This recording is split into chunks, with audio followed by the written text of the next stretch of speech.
lebih jauh dari itu, melibatkan perasaan yang bersamaku ketika sunyi. Dan Bandung bagiku bukan cuma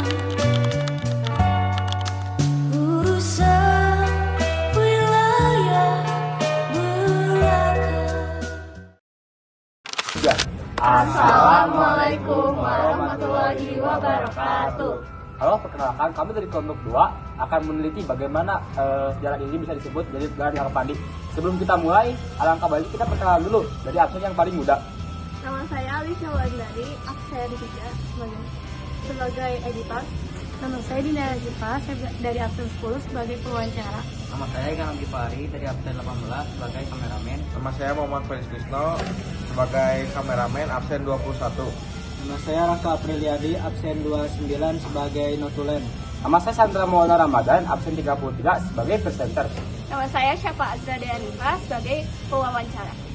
Semuanya, jadi di sini aku sama Syafa sebagai pewawancara lagi ada di Gang Alfadi dan akan mewawancari Pak Soibu Pak Faroz yang mantan RW di sini. Ingin mewawancarai tentang asal usulnya nama Gang Alfadi. Oke. Kalau kita izin mewawancarai ya. Boleh. Tugas sejarah. Ya. Pertama, siapa mau nanya sejak kapan Gang Alfadi ini ada? Kasih selamat datang ada dari sebelumnya ya. Sebelumnya di Jakarta ini kebetulan wilayahnya ada di Jalan Baka, namanya kalau di sini itu Pamber Pantat Jaya. Jadi namanya apa? Asal usul Gang Alfadi sebenarnya mah dari dulu itu yang pernah pertama ada kampung Gang Alfadi itu memang tempatnya apa orang-orang yang melawan penjajah itu apa namanya yang suka melawan penjajah ini tempatnya dulu itu ya, pahlawan lah, semacam pahlawan ya, pemberontak ke Belanda. Kemudian datanglah saudara-saudara namanya Apan itu dan tahun 1836 kalau nggak salah ya, itu kalau lihat catatan sejarah. Beliau datang ke sini, memang dia itu saudara dulunya saudagar tanah. Kalau bahasa dulu mah ya juragan tanah lah, sehingga kalau ada letak di sini. Jadi sekarang juga ada sebagian tanah yang disewa oleh masyarakat setempat sini. Itu kalau secara ringkasnya Gang Alfadi datangnya. Beliau datangnya asalnya tidak ada catatan dari mana, cuma karena ada beliau dari juragan tanah, ada gang, sebutlah Gang Alfadi. Gitu. Jadi sebenarnya Alfadi itu nama juragan tanahnya ya? Ya, Gang Tanah. Apakah ada cerita atau sejarah khusus di balik nama Alfadi?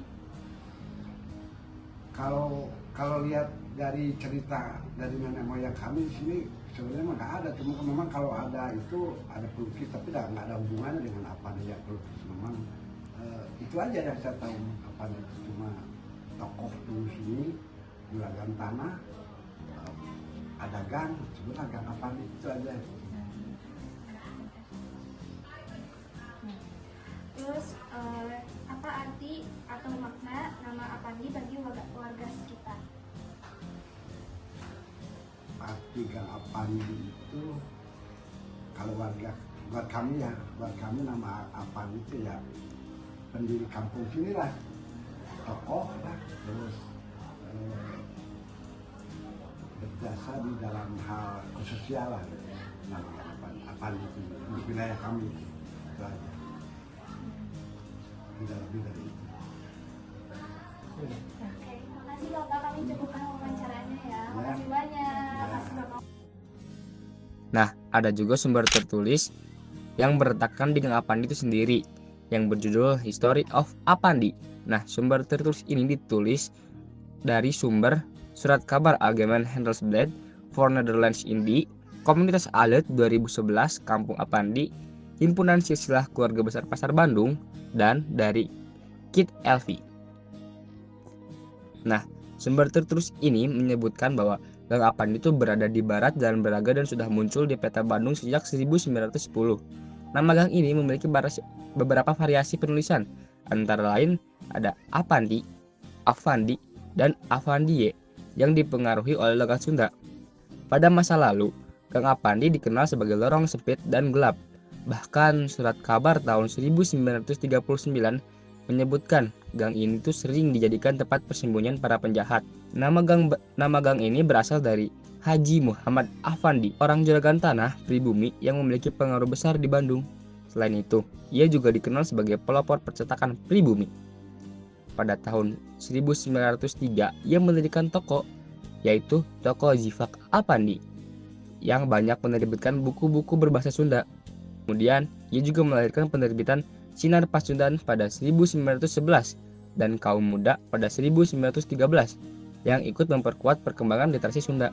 Haji Muhammad Afandi wafat dan dimakamkan di kawasan Istana Anyar yang kini dikenal sebagai Asrama Anyar.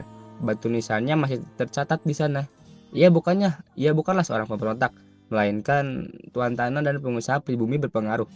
Namanya kemudian diabadikan menjadi nama gang ini, yaitu Gang Apandi. Nah, selanjutnya ada perbandingan asal usul nama. Dari sumber tertulis itu menyatakan bahwa nama Apandi itu dari Haji Muhammad Afandi, juragan tanah sekaligus tokoh percetakan pribumi. Nah, dari sumber wawancara, nama Apandi itu dari juragan tanah Apandi, dikenal ramah, tanpa catatan tokoh besar. Dua-duanya sepakat asal nama itu dari juragan tanah. Peran Apandi. Dari sumber tertulis itu menyatakan bahwa Apandi itu tokoh besar yang mendirikan percetakan, yaitu Toko Zifak Afandi pada tahun 1903, Sinar Pasundan pada tahun 1911, dan Kaum Muda pada tahun 1913. Sumber wawancara, Apandi hanya dikenal sebagai juragan tanah yang ramah, tidak ada cerita tokoh nasional. Fungsi gang. Dari sumber tertulis itu pernah jadi lorong gelap dan tempat persembunyian pada penjahat pada tahun 1939. Pada sumber wawancara itu maknanya lebih ke sosial dan kebersamaan warga, bukan tempat kriminal. Versi pemberontakan. Pada sejarah tertulis itu tidak ada kaitannya dengan pemberontakan. Pada wawancara ada cerita warga yang membicarakan bahwa dulu itu tempatnya pemberontakan atau pahlawan-pahlawan Hindia Belanda. Nah, terus pada 1876 ada datang juragan Apandi ini. Karena itu hanya cerita warga, tidak ada catatan sejarah yang menyatakan bahwa itu benar. Nah, bisa kita simpulkan, jadi kedua sumber itu sama-sama menyebut bahwa asal-usul nama Gang Apandi itu berasal dari seorang juragan tanah yang bernama Apandi. Dalam sumber tertulis, Apandi itu diidentifikasi sebagai Haji Muhammad Afandi, seorang juragan tanah sekaligus pelopor percetakan pribumi di Bandung. Ia mendirikan Toko Zifak Afandi pada tahun 1903, kemudian Sinar Pasundan dan Kaum Muda, serta dimakamkan di Istana Anyar setelah wafat. Sementara itu, menurut keterangan Kang Parot selaku mantan RW, warga hanya mengenal Apandi sebagai juragan tanah yang ramah dan baik. Cerita warga juga menyebutkan bahwa sekitar tahun 1876, Gang Apandi pernah dikaitkan dengan pemberontakan terhadap Hindia Belanda, meskipun tidak ada catatan tertulis yang memperkuat hal itu. Dengan demikian, Gang Apandi dapat dipahami memiliki dua versi. Versi sejarah yang menonjolkan peran Haji Muhammad Afandi sebagai tokoh penting percetakan pribumi, dan versi warga yang lebih sederhana, yaitu mengenalnya hanya sebagai juragan tanah yang baik hati serta bagian dari identitas lingkungan mereka. Nah, kenapa sih kita memilih Gang Apandi? Jadi, alasan kami memilih Gang Apandi karena lokasinya dekat dengan rumah saya dan teman-teman, sehingga tidak terlalu jauh untuk diteliti. Selain itu, saya cukup mengenal baik beberapa warga di sana, termasuk mantan RW-nya. Namun, karena sebagian besar warga tidak bersedia untuk diwawancarai karena merasa belum terlalu tahu tentang sejarah Gang Apandi, maka hanya mantan RW, yaitu Pak Soebul Farouz, yang cukup berpengalaman di Gang Apandi yang bersedia berbagi cerita. Jadi sekian dari kelompok 2 yang meneliti Gang Apandi. Mohon maaf jika ada salah kata atau salah ucapan atau apapun yang tidak berkenan di hati kalian semua. Maafkan kami. Sekian dari kami. Wassalamualaikum Assalamualaikum warahmatullahi wabarakatuh.